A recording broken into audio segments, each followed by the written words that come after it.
অনেক প্রবলেম আছে অ্যান্ড এই বাড়িতে প্রেত চালান করা হয়েছে এবং আপনার মেয়ের উপরেও করা হয়েছে প্রেত চালান, এবং এটা হচ্ছে প্রপার্টির জন্য আর খুব কাছের কেউ করেছে। তো তখন বারবার জিজ্ঞেস করা হয় যে কি নাম বলো, কে করেছে। তখন বললো আমরা নামটা বলতে পারি না, কারণ তাতে বেশিরভাগ কী হয়, মানুষ প্রতিহিংসা পরায়ণ হয়ে যায়, তো এটা রিভিল আমি করতে পারবো না, বাট প্রতিকার করতে পারবো। তো আমরা একটা হোপ পেলাম। বললো যে বাট কিছু একটা ওরকম টাইম পিরিয়ড ছিল যে 3 মাস পরে কিছু একটা অমাবস্যাতে কালী পুজো করতে হবে, যজ্ঞ করতে হবে, এরকম একটা টাইম ফ্রেম ছিল মোটমাট 3 মাসের, যার পরে ওটা করা সম্ভব ছিল। তার আগে এবার এই 3 মাসে আরও ভয়ঙ্কর জিনিস হতে শুরু করলো। আর আমাদের ওদের বাড়িতে যাওয়ার মধ্যে না রেস্ট্রিকশনস আসতো, যেহেতু আমরা 3 জন চেষ্টা করছিলাম টু সেভ। সো যখন না যেও আছে যাও ছিল, সে যখন এরা সেন্স করতে পারছে যে আমরা এদের ভালো চাইছি এবং আমরা উৎখাত করে ফেলবো, একটা ওয়ে পেয়েছি, তখন এরা না আমাদের যাওয়াটা রেস্ট্রিক্ট করতে শুরু করলো। সম্রাট আর আমার মধ্যে কখনো অশান্তি হচ্ছে ওদের বাড়িকে যাওয়া কেন্দ্র করে, তমসে কখনো বলছে আমার যেতে ভয় লাগছে। আমি অন দ্য আদার হ্যান্ড বলছি যে আজকে যদি এটা আমার নিজের বাড়ির কেউ হতো, আমি তাকে এই হালতে ছেড়ে দিতে পারতাম না। তখন কি বাড়ি ছেড়ে দিতাম ভাই, কি করতাম? So they need help. তো এগুলো কেন্দ্র করে এবার ওরাও যে যেতে চাইছে না তা নয়, মানে ওরাও কিন্তু চাইছে, বাট একটা অদ্ভুত মেস ক্রিয়েট হচ্ছে ওদের বাড়িতে যাওয়া কেন্দ্র করে। শুধু আমাদের মধ্যে নয়, ওর আরও যারা বন্ধু বান্ধব যারা ওদের বাড়িতে যেত সকলের মধ্যেই কিন্তু হচ্ছে। সেগুলো পরে জানতে পেরেছি আড্ডা মারতে বসে, বাট হচ্ছে। তো একদিনকে এরকম হলো, আমার একটা শুটিং ছিল, সেখান থেকে আমার ওর বাড়িতে যাওয়ার কথা। এখন শুটিংয়ে নর্মাল খাওয়া দাওয়া করেছি, চিকেন আর ভাত হয়েছিল, এবং রেস্টুরেন্ট থেকে কিনে খাওয়া তাও নয়, যিনি প্রডিউসার দাদা ছিলেন তার ওয়াইফ রান্না করেছিল, তার বাড়িতে গিয়ে আমরা লাঞ্চ করেছি শুটিংয়ের পরে। সবাই খেয়েছে, একটা ইউনিটে যতজন। আমার বমি হতে শুরু করলো, একবার দুবার। তো মা আমাকে তখন বলছে কি যে বাবা এই অবস্থায় যেতে পারবি, তার থেকে আজকে বাড়িতে রেস্ট নে, রাস্তায় একা একা যাবি এতটা দূর। আমার বাড়িতে নিবারপুর অনেকটা ডিস্টেন্স, 1 ঘন্টা তো লাগেই অ্যাটলিস্ট ট্রেনে, তো আজকে দিনটা ছেড়ে দে। তখন আমি এত রেগে গেলাম, আমি জাস্ট বললাম যে আমি আজকে যাব, দেখি আমাকে কে আটকায়, কার এত ক্ষমতা যে আমি কাউকে ভালোবাসলে আমি সেখানে যেতে পারবো না। কস্তব ওই যে বললাম, সেই দিনকে রাত্রিরে আমার 12 বার বমি হয়েছে শুধু। লাস্টের দিকে যখন আমি মানে মেট্রোয় উঠেছি, 2-3 স্টেশন যাচ্ছে আমাকে নামতে হচ্ছে, কারণ এত ভমিটিং লাগছে আর আমি কন্ট্রোল করতে পারছি না। লাস্টে মা, আমার বডি এলিয়ে গেছে, আমি উইক হয়ে গেছি, মা ওইভাবে তুলে ধরে আমি উবেরে করে বাড়ি এনেছে দমদম থেকে। বাড়িতে যখন এসেছি আমি বাবার মাকে ভাবে ধরে, মানে আমি দাঁড়াতেই পারছি না, এই সিচুয়েশন হলো। আমি যেতে পারলাম না সেদিনের। খুবই নেগেটিভ ব্যাপারটা, খুব। ইনফ্যাক্ট যখনই ওদের বাড়ি নিয়ে কিছু কথা হয়, এই ব্যাপারটা নিয়ে কথা হয়, সামথিং এটা ওটা হয় উল্টো পাল্টা। তো এরা হলো রেস্ট্রিক্ট করতে শুরু করলো আমাদেরকে। এরপরে যেটা হলো, একদিনকে ওর বাড়িতে আমার মা না এতটা বিশ্বাস করছিল না, ভাবছিল যে ওরা হয়তো ভয় পাচ্ছে, সব ভাবছে ঠিক আছে আমি যাবো এবার, আমাদের কাছে আমি সিনিয়র পার্সন, এরা বাচ্চা বাচ্চা, এরা গিয়ে কী করে না করে আমি যাবো। আর মা বলেছে চল তো, কি ভূত আছে আমি দেখবো, আমিও যাবো তোর সাথে। আমি চলো, কিন্তু দিস ইজ ট্রু। আমার মা তো শুনলো না, গেল। এবার ও খুবই অসুস্থ, ওর জন্য আমরা ফল টল কিনে নিয়ে গেলাম। ওই 3 মাস হচ্ছে বারণ ছিল বাইরের কিছু খাওয়া, খুব ক্লোজ সার্কেল ছাড়া, মানে যারা করেছিল তারা তো আরও ট্রাই করবে না, তো বাইরের একটা কিছুও দাঁতে কাটাও বারণ ছিল, তো ওই জন্য ফল টল এইসব নিয়ে গেছে। তো ঠিক আছে, রাত্রিবেলা ওদের বাড়ির পাশে না একটা পাখি ডাকতো, যেটা পাখির ডাকের মতন শুনতে, বাট খুব কর্কশ একটা কিরমের আওয়াজ। আর নট নেসেসারি যে যখনই ওটা আমি শুনতে পাচ্ছি তখন আমার সাথেই ধরো এরকম দুজন এই ডিস্টেন্সে বসে আছে, তারা একই টাইমে শুনছে, হয়তো সে অন্য কোনো সময় শুনছে, আমি অন্য কোনো সময়, বাট সেম টাইম ফ্রেমে বসে। সাপোজ আমি আর তুমি বসে আছি, এই মোমেন্টে আমরা বসে আছি, হয়তো আমি সেকেন্ড 1-এ শুনলাম, তুমি সেকেন্ড 4-এ শুনছো, 1-এরটা কিন্তু তুমি শুনতেই পাওনি এই ডিস্টেন্সে বসেই, এই জিনিসটা হতো। তো এটা আমি না মাকে বলেছিলাম, সেরকম একটা পসিবল নয় কিন্তু, হ্যাঁ মানে কি করে সাইন্টিফিক্যালি তো পসিবল না। তা এটা না আমি মাকে বলেছিলাম যে এরকম না হয়। মা বলেছে হ্যাঁ রাত চড়া পাখি ডাকে, এরকম কত পাখি আফ্রিকার জঙ্গলতে তো দেখিসনি, আমরা কেউই দেখিনি ওখানে, এইসব আমার মা আলতু ফালতু কথা বলছে। তো আমি বললাম হ্যাঁ ঠিক আছে, সত্যি তো, আমরা তো বুনিপো দেখিনি, হয়তো আছে। তো এখন মা গেছে, মা বিন্দাস খুব আমাদেরকে ব্রেভারি দিচ্ছে যে কিচ্ছু হয় না করে। মা গেছে বাথরুমে, আর না আওয়াজটা যখনই হতো খুব জোরে আর খুব কর্কশ, মানে শুনতে পাওয়াই যাবে যথেষ্ট ভালোভাবে। তো ওই যে রুমে আমরা বসে আছি, 2টো বাথরুম ওদের, যে রুমটা অ্যাটাচ বাথরুম, ওই রুমটাতে ওই আমার যে বান্ধবী সে ছিল, তো মা না পাশের বাথরুমটাতে গেছে। এখন মা ওই বাথরুম থেকে ফিরে এসে বলছে একটা খুব জোরে আওয়াজ হলো, একটা পাখির ডাকের মতন, তোরা শুনলি? বললাম না। হ্যাঁ, তাহলে হয়তো আমারই মনের ভুল। এবার মা যখন এটা আমাকে বলছে তখন আমি শুনতে পাচ্ছি, বাট বাকি কেউ শুনতে পাচ্ছে না। তো যখন কি আমার মা এসে এটা আমাকে বলছে যে এরকম পেয়েছি, তোরা শুনিসনি এত জোরে আওয়াজ, তখন আমি এটা শুনতে পাচ্ছি, বাট বাকিরা নর্মালি আমার মায়ের কথা শুনছে। তো বুঝলাম ওরা শুনতে পায়নি। তো এই জিনিসটাও হতো ওদের বাড়িতে।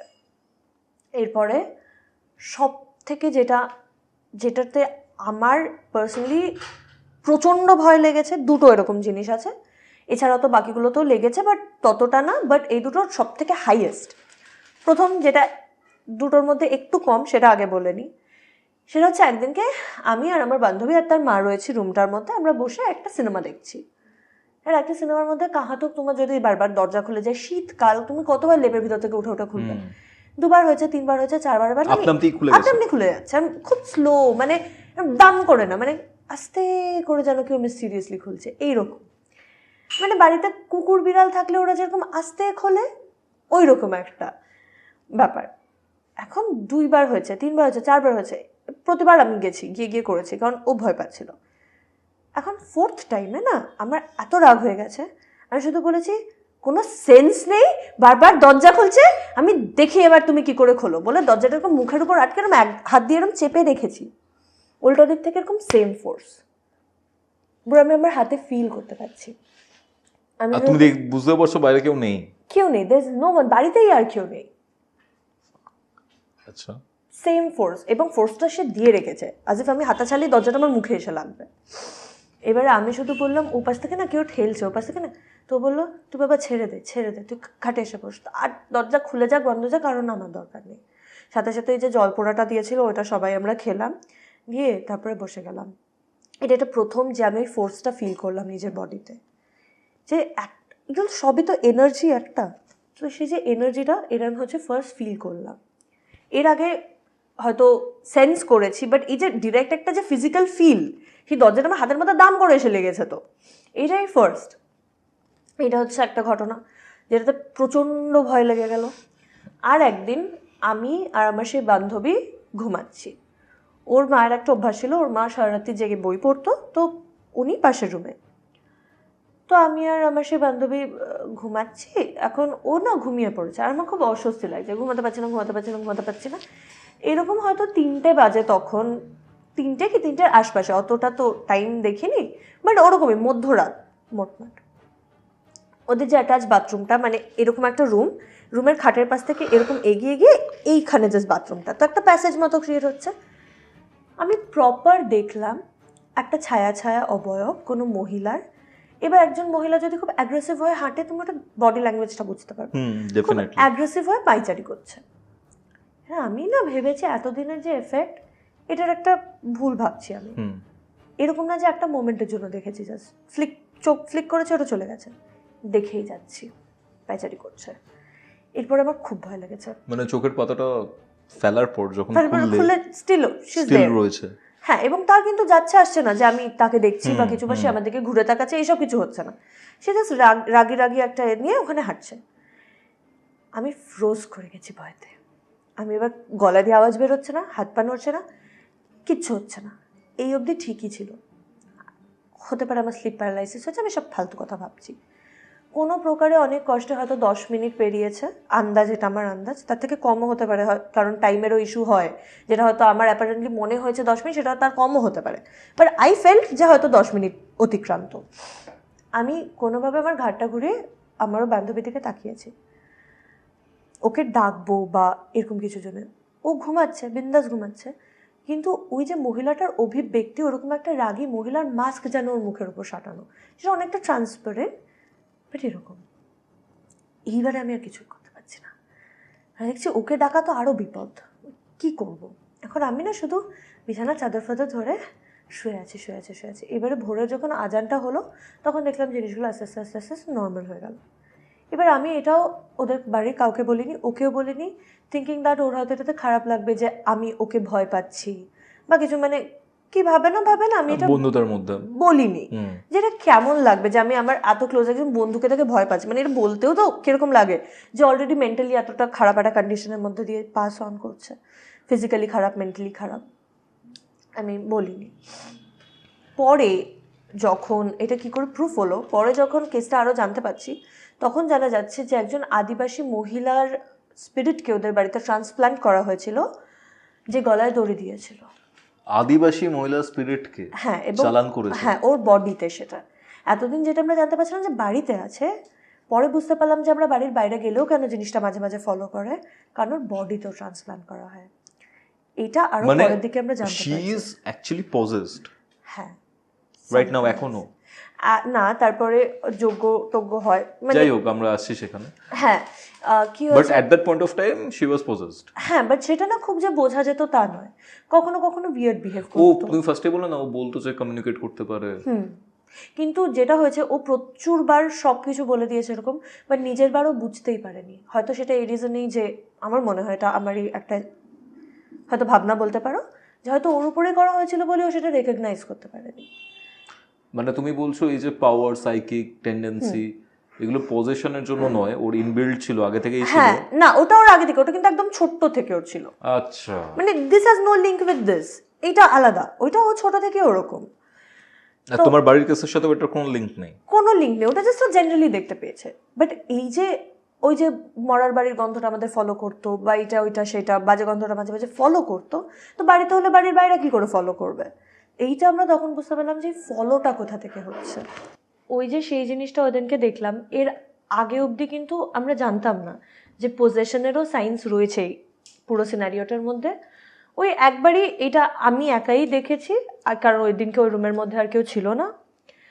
এছাড়া টুকটাক সাইন কি হতো, ও হঠাৎ করে আনমনা হয়ে যেত, ব্লান্ট হয়ে যেত, ডাকছি শুনতেই পেলো না, স্কিপই করে গেছে, যে ওকে ডাকছি হঠাৎ করে, কিছু বলছিস, হ্যাঁ গত 3 মিনিট ধরে ডাকছি, এইরকম কিছু কিছু সাইন্স হয়েছে। একটা কোশ্চেন ছিল, হ্যাঁ, তোমার প্রাণে ভয় নেই? প্রচন্ড ভয় লেগেছে, বাট আমি এটাই বারবার আমার মা বলতো যে যাস না, সবাই বলতো যে যদি তোর কিছু হয় তখন আমরা কি করবো, মানে উইচ ইজ খুব ন্যাচারাল। তোমার মায়ের ব্যাপারটা কি হলো? মা তো সেদিনকে বুঝেই গেল যে যা আমরা বলেছি কিছু আমরা ফালতু না, গল্প করছি। সেখান থেকে ফেরার পরের কথা জিজ্ঞেস করছি। ও সেখান থেকে ফেরার পরেই এইটা বলতে শুরু এই করেছিল। জিনিসটা বলতো না যে যাস না, এখানে কিছু হ্যাঁ, problem ওটাই আছে। বলছি যে ওখানে ফেরার পরে এটা বলতে শুরু করলো। আর ওদের বাড়িটা না খুব নোংরা হয়ে গেছিল, মানে কেউ পরিষ্কার করতো না, নোংরাই হয়ে যাচ্ছে। আগে কিন্তু এমন ছিল না, ওরা দরজা জানলা খোলা বন্ধ করে দিল বাড়ির, রোদের আলো নাকি ওদের প্রবলেম হচ্ছে এসব বলতো। এবারে মা যেদিনকে গেছিল, মা কি ওদের ডিফ্রিজটা খুলে দেখছে মাছের প্যাকেট, ওদের যিনি কাজের মাসি তিনি এনে ওই রক্তফক্ত শুদ্ধই না ধুয়ে রেখে দিয়েছে। এ বাবা, এইরকম একটা অবস্থা। মা তখন বলছে এগুলো কি অবস্থা তোমাদের বাড়িতে। আমার মা 2 ঘন্টা ধরে বসে পুরো ফ্রিজ পরিষ্কার করেছে সেদিনের। ফ্রিজে এত এত এক্সপায়ার্ড জিনিসপত্র পড়ে রয়েছে, কিছু কিছু খাবারে ছাতকুড়ো পড়ে গেছে, সেগুলো পড়ে, মানে নোংরা একটা ফাঙ্গাস পড়ে গেছে ওই খাবারই রয়েছে ওখানে। তো এরপর তো আমার মা চলে গেল, এবং আমার মা আমাকে ওয়ার্ন করতে শুরু করলো যে বাবা যাইস না, তুই ওইখানে যাইস না। তখন আমি মাকে এটাই বললাম যে আজকে যদি আমার পরে বা আমার আগে একটা তোমার মেয়ে থাকতো, তুমি কি বলতে, তুমি কি এটা বলতে পারতে, কি করতে, বাড়ি ছেড়ে যে দিতে, কি করতে। তো এটাই আমি সবসময় তমসীকেও বলেছি, সম্রাটকেও বলেছি, মানুষের ইমোশনস না মানে খুব ভালো জিনিস, হ্যাঁ, কিন্তু কিছু কিছু ক্ষেত্রে খুব খারাপ, এটাই। এক্স্যাক্টলি। তো এরকম তো হয়েছে। তো ওই দিনকের পরে যখন আমরা এটা জানতে পারলাম যে জিনিসটা ওর উপরেও করা হয়েছে, ওর উপরে চালান করা হয়েছে, তখন বুঝতে পারলাম যে আমি কেন ওই গ্লিমসটা দেখেছিলাম। ওর মানে ওইখানে মেয়েটা পাইচারি করছিল, ওই অবধি ঠিক ছিল, কিন্তু যেটা কালো মতো একটা মাস্ক, আবার ওর মুখটাও তার ভিতর দিয়ে দেখতে পাচ্ছি, এটা আমি কেন দেখলাম ওই দিনকে, ওটা আমি বুঝলাম। ভেরি উইয়ার্ড, কিন্তু মানে তুমি একজনের মুখের উপর আরেকজনের মুখটা দেখতে পাচ্ছ, খুব উইয়ার্ড। মানে ধরো তোমার মুখ রয়েছে, আমার মুখের এক্সপ্রেশন তোমার মুখে, হ্যাঁ, বাট এক্সপ্রেশনটাই জাস্ট এরকম না যে আমি তোমার ফিচার্স দেখতে পাচ্ছি, ওরই ফেস, বাট এক্সপ্রেশনটা মনে হচ্ছে অন্য কারো ফেস থেকে কেটে এনে বসানো, হুবহু সেম। হ্যাঁ।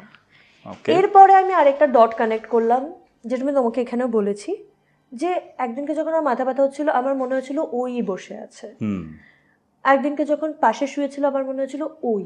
এবার ওই যে এন্টিটিটার অ্যাপিয়ারেন্সটা, যখন তার ফিলিংটা আমি পেয়েছি, আমার কিন্তু বারংবার মনে হচ্ছে ওই, অন্য কেউ নয়। কারণ প্রথমবার ভেবেছিলাম ওই মাথা টিপছে, দ্বিতীয়বার ভেবেছিলাম যে আমরা শুয়েছি, ও ভেবেছে আমরা উঠে যাবো, তো আড্ডা মারতে এসছে। প্রতিবার খুলে দেখেছি কেউ নেই।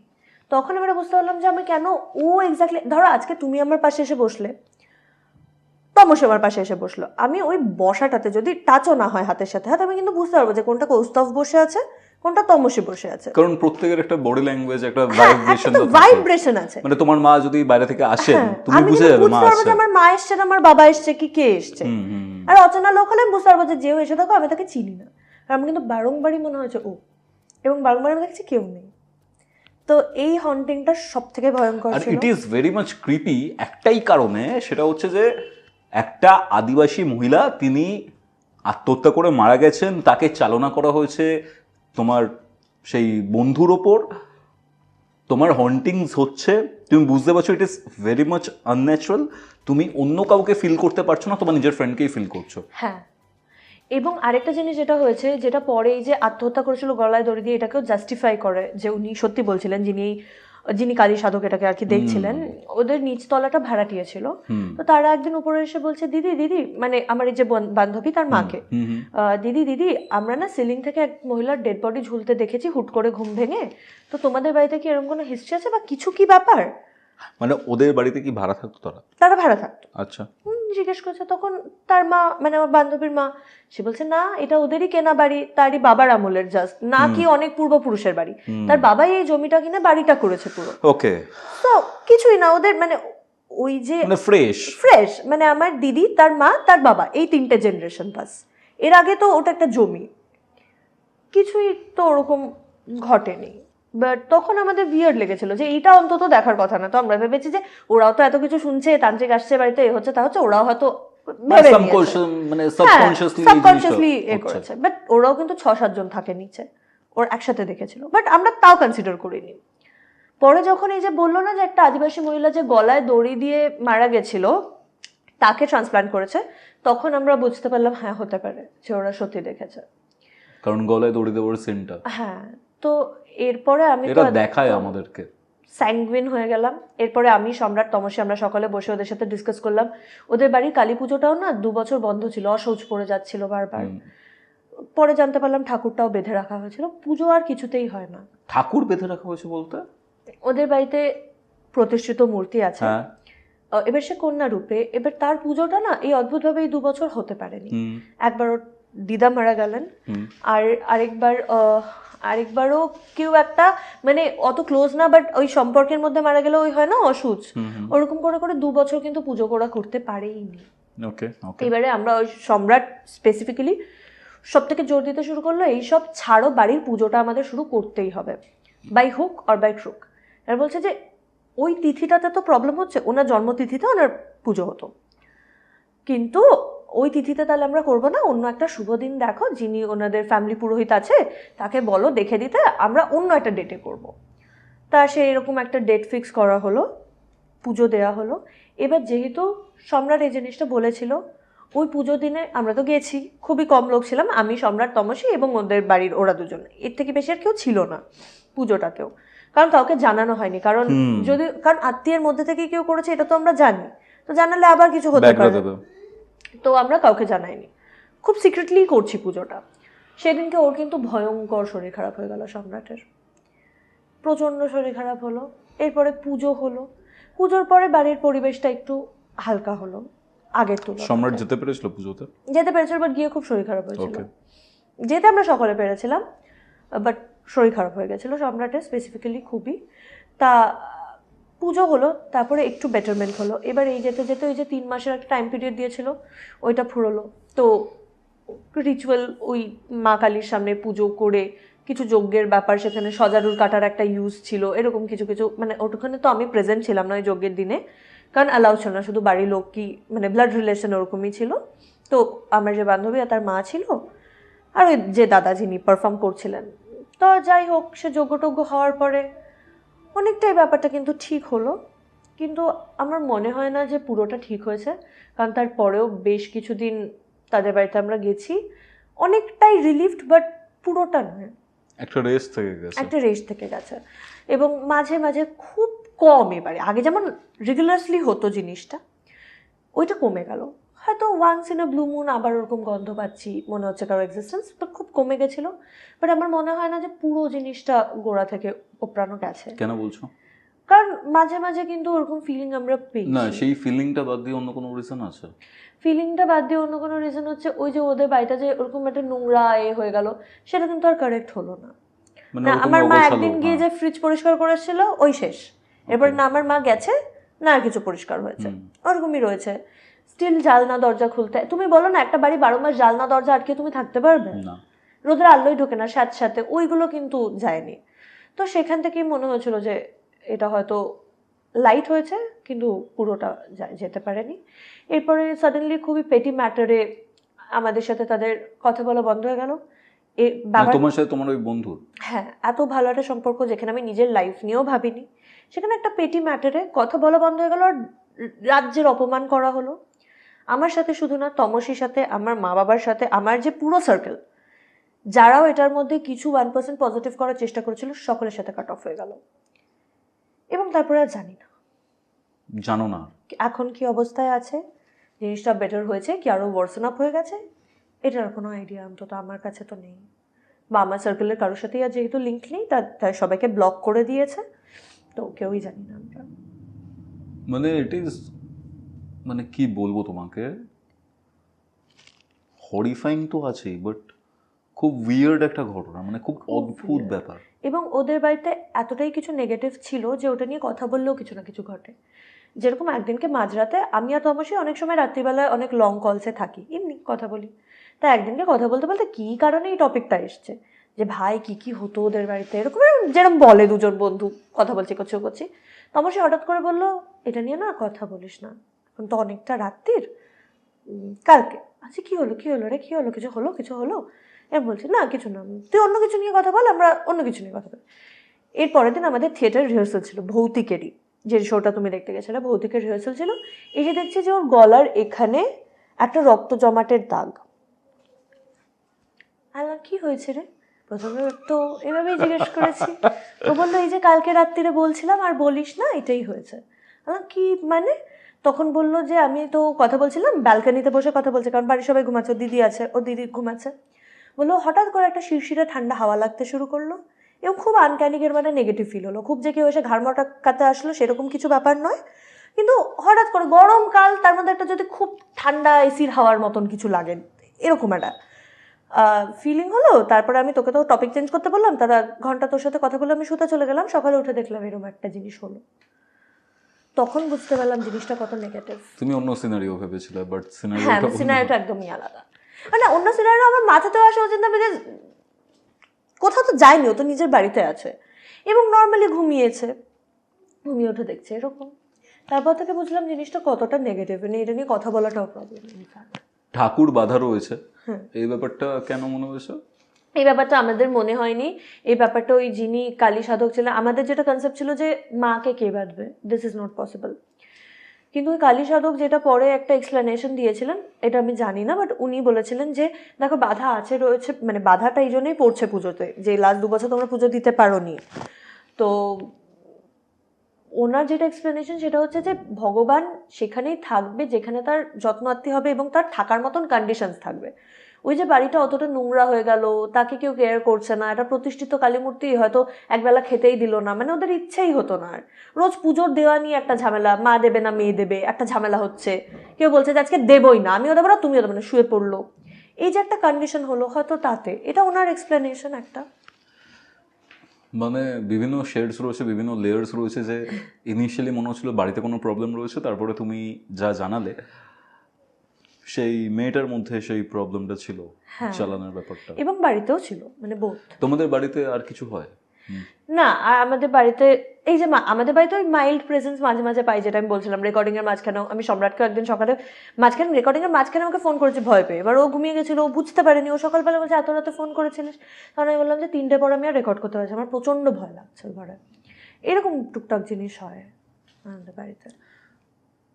মানে লেজিড ঘটনাগুলো, মানে কি বলবো তোমাকে, ঠিক আছে, মানে অনেক নেগেটিভ একটা ভাইবস আমি পাচ্ছি। ইনফ্যাক্ট জানো যে ঠাকুর যে বাধা ছিল ওইটা হচ্ছে একটাবার যে বাধা পড়লো মেন, ওর দিদুন মারা গেল, মানে ওর মায়ের মা, তো যারা এটা করেছিল ওদের খুব ক্লোজ একজন আত্মীয়, সেই ছেলে যে করেছে সে ওর দিদানকে এরকম বলে গেছে, মানে ওর যে দিদুন আছে তাকে, যে আমি একটা বাগবিতণ্ডা হয়, সেখানে এসে বলে যে আমি ততদিন এই বাড়িতে পা রাখবো না যতদিন না তুমি মরবে। এটা বলে সে বাড়ি থেকে বেরিয়ে যায়। ইভেনচুয়ালি তার শ্রাদ্ধের দিনই সে প্রথম ওই ঘটনার পর আসে বাড়িতে।